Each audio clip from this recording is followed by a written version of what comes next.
તો વિદ્યાર્થી મિત્રો, જય શ્રી સ્વામિનારાયણ. આજે આપણે ધોરણ 10ની અંદર દ્વિચલ સુરેખ સમીકરણ એ વિશે માહિતી મેળવીશું. 9મા ધોરણની અંદર દ્વિચલ સુરેખ સમીકરણ કઈ રીતે આપણે મેળવીએ છીએ, એના આલેખ કઈ રીતે દોર્યા છે, જે આપણે શીખી ગયા છીએ. અત્યારે દ્વિચલ સુરેખ સમીકરણ યુગ્મની વ્યાખ્યા અને એના ઉપરથી આપણે કઈ રીતે એમના સામાન્ય સ્વરૂપ, કઈ રીતે એના વ્યાપક સ્વરૂપનો ઉપયોગ કરીને આપણે સમીકરણ મેળવી શકીએ છીએ, એ આપણે શીખીશું. સૌપ્રથમ આપણે દ્વિચલ સુરેખ સમીકરણની વ્યાખ્યા જાણી લઈએ.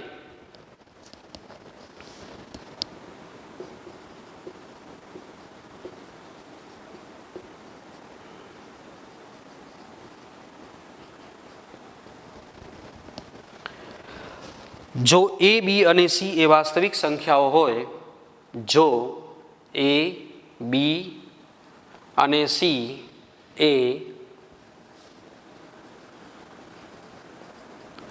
વાસ્તવિક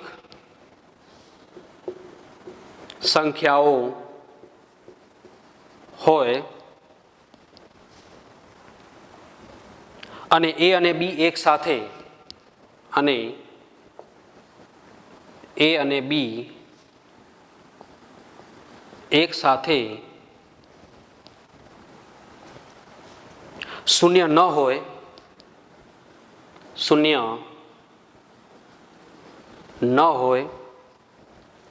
તો જે સમીકરણને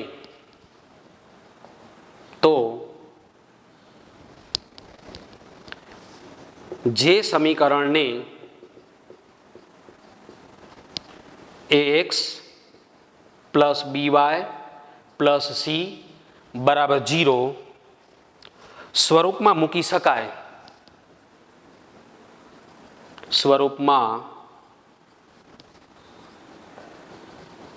શકાય, તેને ચલ x અને ચલ y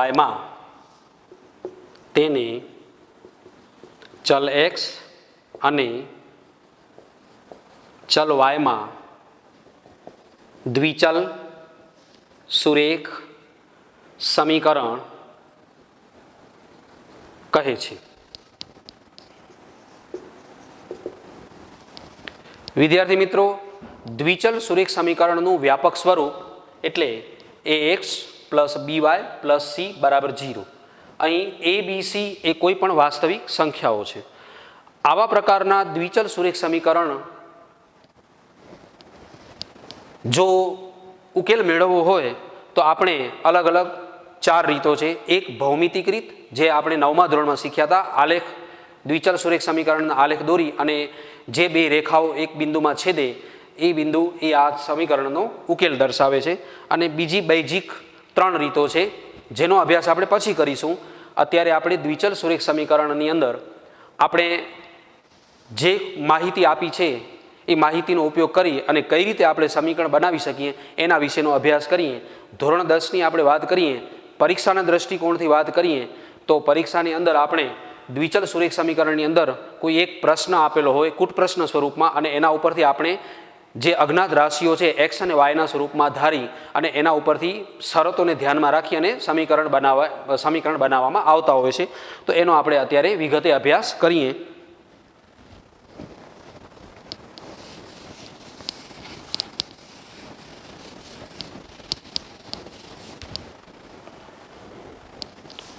સ્વાધ્યાય 3.1 પ્રશ્ન નંબર 1. આફતાબ તેની દીકરીને કહે છે, આફતાબ તેની દીકરીને કહે છે,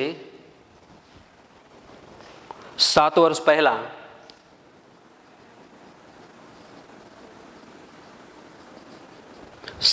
પહેલા મારી ઉંમર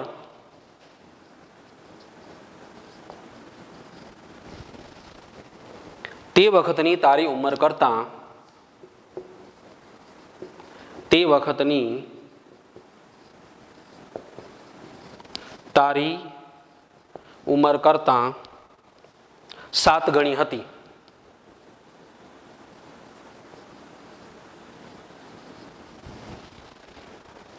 હવે પછીના 3 વર્ષ પછી, હવે પછીના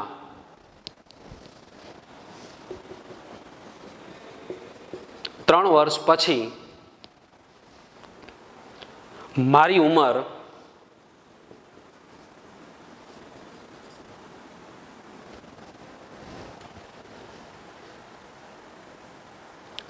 તારી તે વખતની ઉંમર કરતાં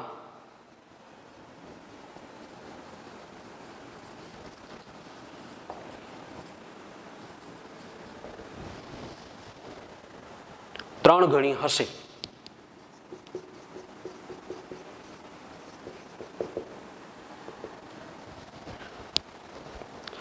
આ પરિસ્થિતિને બૈજિક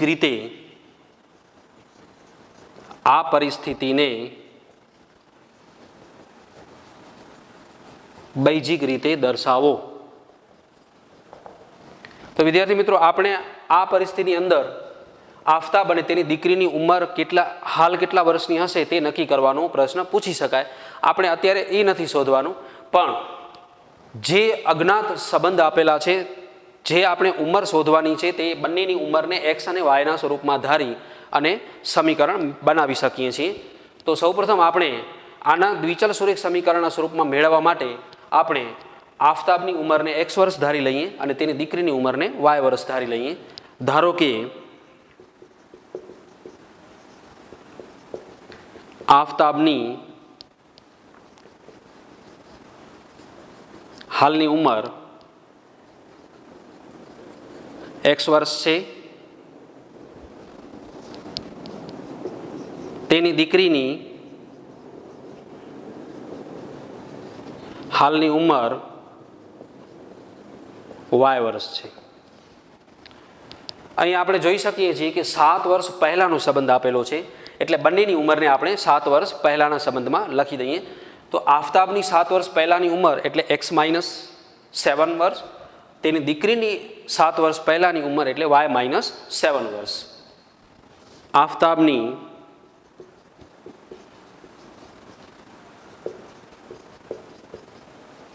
સાત વર્ષ પહેલાની ઉંમર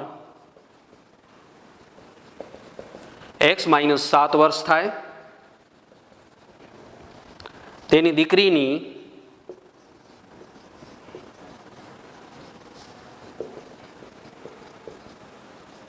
સાત વર્ષ પહેલાની ઉંમર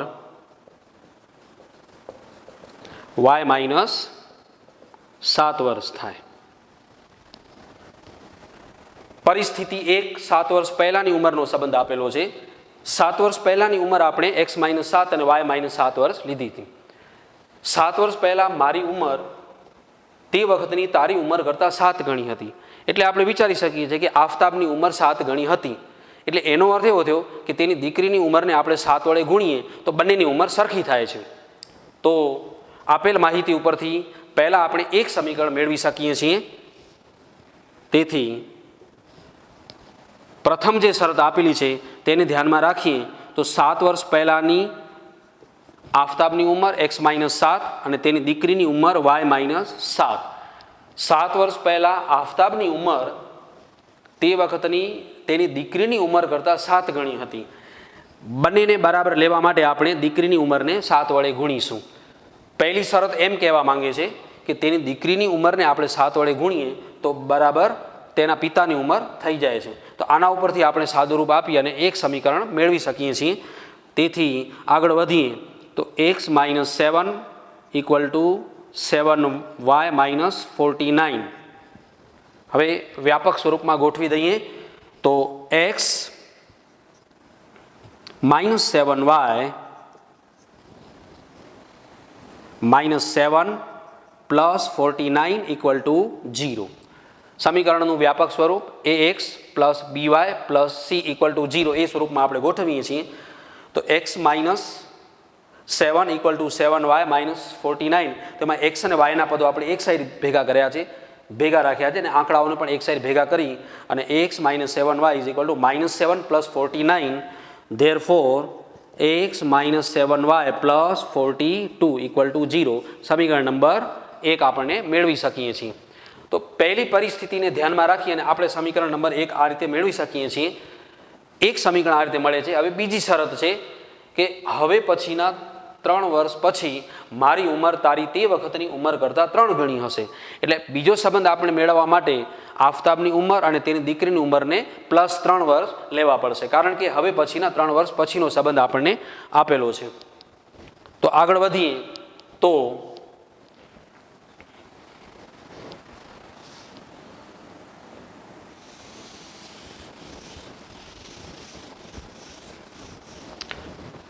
આપણે સમીકરણ નંબર 1 મેળવ્યો છે x minus 7y plus 42 equal to 0। બીજું સમીકરણ મેળવવા માટે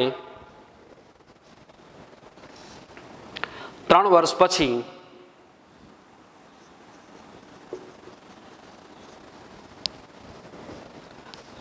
આફતાબની ઉંમર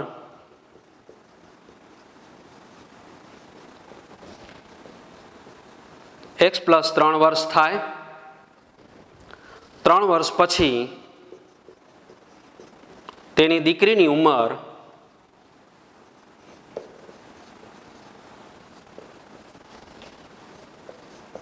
y પ્લસ 3 વર્ષ થાય। 3 વર્ષ પછીનો જે સંબંધ છે જે આપણને આપેલો છે મારી ઉંમર એટલે કે આફતાબની ઉંમર તારી તે વખતની ઉંમર કરતાં એટલે કે તેની દીકરીની ઉંમર કરતાં 3 ગણી હશે। તો એનો અર્થ એવો થયો કે તેની દીકરીની ઉંમરને આપણે 3 વડે ગુણી અને તેના પિતાની ઉંમરને સમાન લઈ શકીએ છીએ। તો બીજી શરતને ધ્યાનમાં રાખીને આપણે સમીકરણ મેળવી શકીએ છીએ। તેથી x પ્લસ 3 y પ્લસ 3 3 વર્ષ પછી આફતાબની ઉંમર અને 3 વર્ષ પછી તેની દીકરીની ઉંમર, 3 વર્ષ પછી આફતાબની ઉંમર જે છે એ 3 ગણી થશે એટલે આફતાબની ઉંમર બરાબર 3 ગુણ્યા તેની દીકરીની ઉંમર બરાબર આફતાબની ઉંમર થશે। આગળ વધીએ તો x plus 3 equal to 3y plus 3 into 3 9। ફરી પાછા x અને yના પદો અને આંકડાઓને એક સાઈડ ગોઠવી અને બીજું સમીકરણ આપણે મેળવી શકીએ છીએ x plus 3 minus 3y minus 9 equal to 0। હવે x અને yના પદને ભેગા ગોઠવી દઈએ તો x minus 3y plus 3 minus 9 is equal to minus 6 equal to 0। આપણે વ્યાપક સ્વરૂપમાં આ સમીકરણ નંબર 2 મળે છે। સમીકરણ નંબર 1 જે દ્વિચલ સુરેખ સમીકરણ દર્શાવે છે અને સમીકરણ નંબર 2 જે પણ દ્વિચલ સુરેખ સમીકરણ દર્શાવે છે। આ પ્રકારના દ્વિચલ સુરેખ સમીકરણના ઉકેલ મેળવી અને બંનેની ઉંમર આપણે શોધી શકીએ છીએ। ઉકેલ મેળવવાનું તે આપણે પછી શીખીશું। અત્યારે આવા પ્રકારના કેટલાક કૂટ પ્રશ્નો છે એ કૂટ પ્રશ્નોને આપણે સમીકરણના સ્વરૂપમાં કઈ રીતે રજૂ કરી શકીએ છીએ એના વિશે આપણે શીખીએ છીએ। એક બીજું ઉદાહરણ આપણે લઈએ છીએ।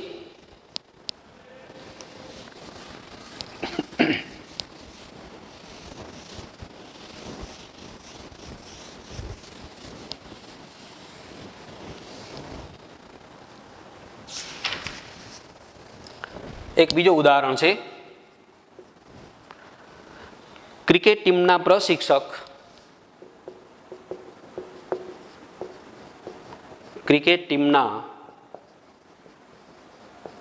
પ્રશિક્ષક રૂપિયા 3,900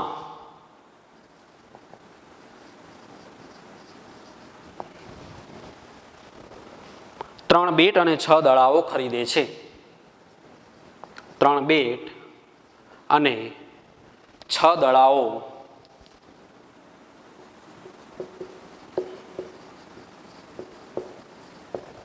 ખરીદે છે। પછી તે બીજું તે જ પ્રકારનું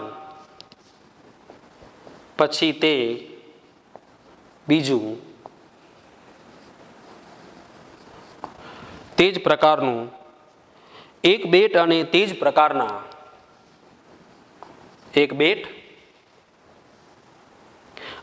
પ્રકારના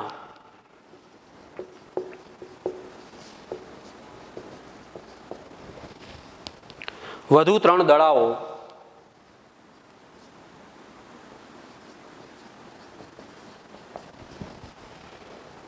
રૂપિયા 1,300 ખરીદે છે।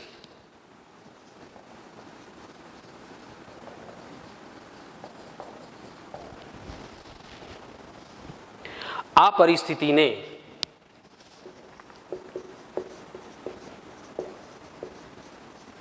બૈજિક રીતે દર્શાવો.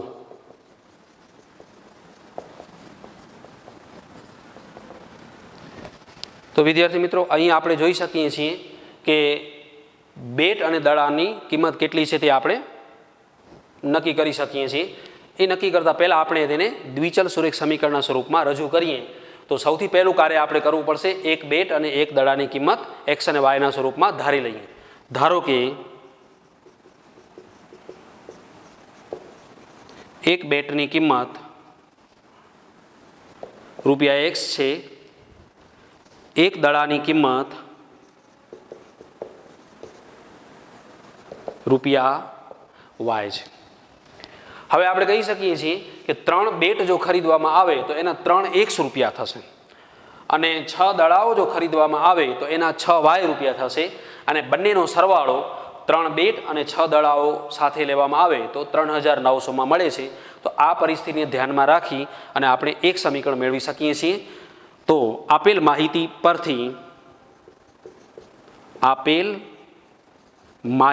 પરથી એક સમીકરણ આપણે મેળવી શકીએ છીએ કે 3 બેટ અને 6 દડાઓ 3900 પડે છે.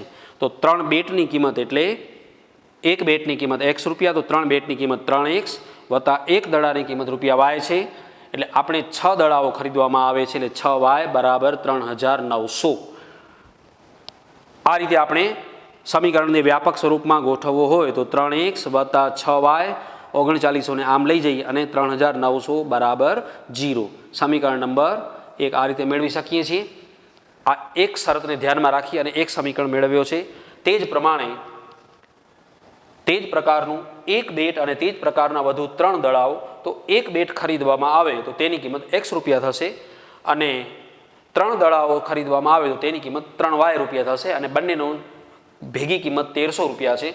તો બીજી શરત પ્રમાણે આપણે સીધું સમીકરણ મેળવી શકીએ છીએ. બીજી શરત પરથી જોઈ શકીએ છીએ કે 3 દડાઓ, એક બેટ અને 3 દડાઓ 1300 ખરીદવામાં આવે છે.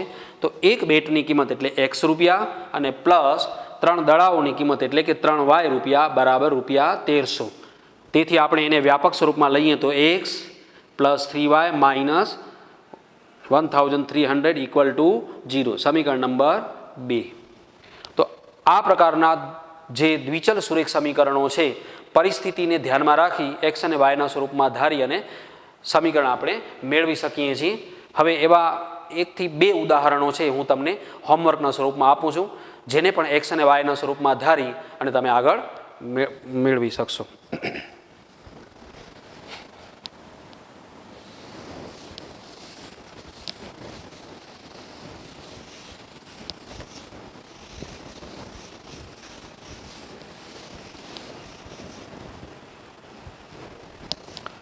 આગળ વધીએ તો હોમવર્કના સ્વરૂપમાં પ્રશ્ન નંબર 3, 2 પેન્સિલ તથા 3 પેનની કુલ કિંમત 2 પેન્સિલ તથા 3 પેનની કુલ કિંમત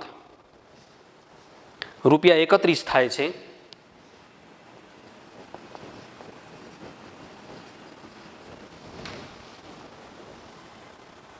તથા 3 પેન્સિલ અને 2 પેનની તથા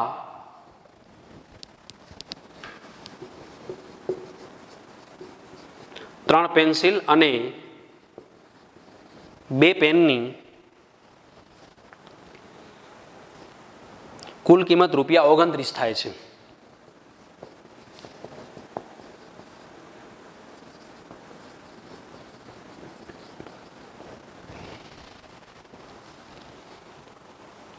આ પરિસ્થિતિને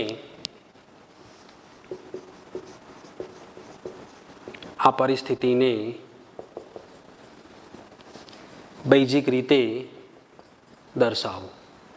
વિદ્યાર્થી મિત્રો, અહીં આપણે એક પેન અને એક પેન્સિલની કિંમત X અને Yના સ્વરૂપમાં ધારી અને આગળ આપણે જે 2 શરતો આપી છે એ 2 શરતોને ધ્યાનમાં રાખી અને દ્વિચલ સુરેખ સમીકરણ બનાવી શકીએ છીએ। એક બીજું ઉદાહરણ લખી લઈએ। પ્રશ્ન નંબર 4, બે પ્રાકૃતિક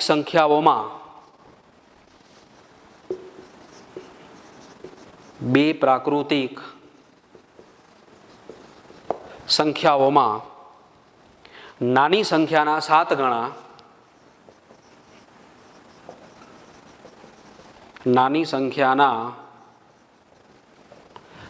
ગણા મોટી સંખ્યાના 3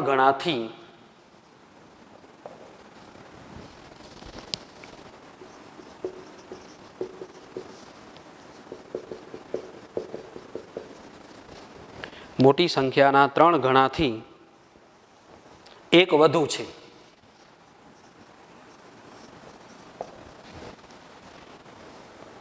નાની સંખ્યાના 5 ગણા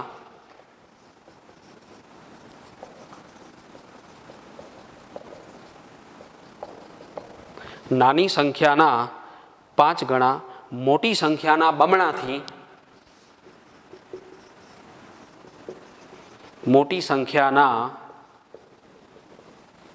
બમણાથી 2 વધુ છે।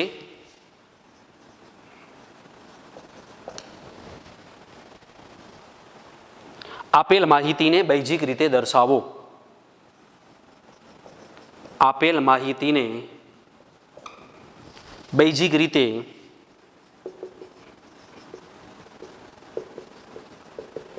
દર્શાવો। તો વિદ્યાર્થી મિત્રો, આ બે પ્રશ્નો છે જેને એક્સ અને વાયના સ્વરૂપમાં ધારી અને આપણે દ્વિચલ સુરેખ સમીકરણ બનાવી શકશું। બીજા પ્રશ્નની અંદર જે નાની સંખ્યા અને મોટી સંખ્યા લેવામાં આવી છે, તો નાની સંખ્યા અને મોટી સંખ્યાને એક્સ અને વાયના સ્વરૂપમાં ધારી અને તમે આગળ પ્રશ્ન કરી શકો છો। હવે આ પ્રકારના જે દ્વિચલ સુરેખ સમીકરણ બનાવવામાં આવે છે, એ દ્વિચલ સુરેખ સમીકરણમાં એક્સ અને વાયની કિંમત કેવી રીતે મેળવી શકાય છે તેનો અભ્યાસ આપણે પછી કરીશું। જય શ્રી સ્વામિનારાયણ।